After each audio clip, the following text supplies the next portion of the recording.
அதாவது இது எப்படி இருக்குன்னா, எனக்கு வந்து கிரெடிட் கார்டு நான் வேணான்னு நான் சொல்கிறேன். எனக்கு கடன் வாங்குற பழக்கம் பிடிக்காது. கிரெடிட் கார்டு நான் வேணான்னு சொல்லும்போது டெய்லி 10 பேர் ஃபோன் பண்ணி கிரெடிட் கார்டு வாங்கிக்கோங்க, நாங்கள் ஃப்ரீயாக கொடுக்குறோம்னு சொல்லும்போது எவ்வளோ இரிட்டேஷனாக இருக்கா இல்லையா? உங்களை எத்தனை பேர் அதை அனுபவிச்சிருக்கீங்க? நம்ம ஒரு முக்கியமாக நிறைய விஷயங்கள் நம்ம பண்ணிகிட்ருப்போம். ஆனால் இந்த கிரெடிட் கார்டு வந்து நீங்கள் ஃப்ரீயாக தான் கொடுக்குறோம், சும்மா வச்சுக்கோங்க அப்படின்னு சொன்னால் அது திணிக்கிறது தானே. ஃப்ரீயாக கொடுத்தாலும் வேணான்றவங்களுக்கு எதுக்கு வேணும்? வேணாம். எனக்கு இந்த குழந்தைங்களுக்கு பால் போதும் அப்படின்னு சொல்கிறாங்க தமிழகத்தில். நாங்கள் பால் பாயாசம் கொடுக்குறோம், நீங்கள் சும்மா சாப்பிடுங்க அப்படின்னு சொன்னால் அது வேணான்னு விரும்புகிறாங்க குழந்தைங்க. ஆளுகின்ற கட்சியும் சரி ஆண்ட கட்சியும் சரி ஏன் அவங்களால விட்டு தமிழக வெற்றி கழகத்தை மட்டும் நீங்கள் சூஸ் பண்ணியிருக்கீங்க? இனி தளபதி விஜய் அவர்களோட இந்த தமிழக வெற்றி கழகம் தான் தமிழகத்தோட வெற்றி களமாக மாறப்போகுது. அதை தமிழ்நாட்டு மக்கள் பொறுத்திருந்து பார்ப்பாங்க.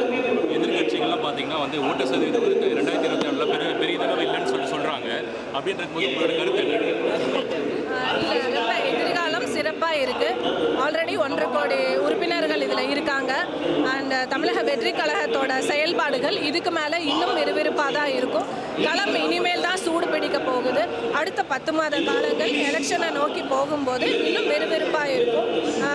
ஸோ எதிர்பார்க்கலாம். அடுத்து தளபதியோட வெற்றி கழகம் தாண்டி பிற கட்சிகள் யாருன்னா உங்களுக்கு இது பண்ணாங்களா? விலகிறன்ற போது எந்தெந்த கட்சிகள் உங்களுக்கு வந்து பார்த்தீங்கன்னா அழைப்பு விடுறாங்க?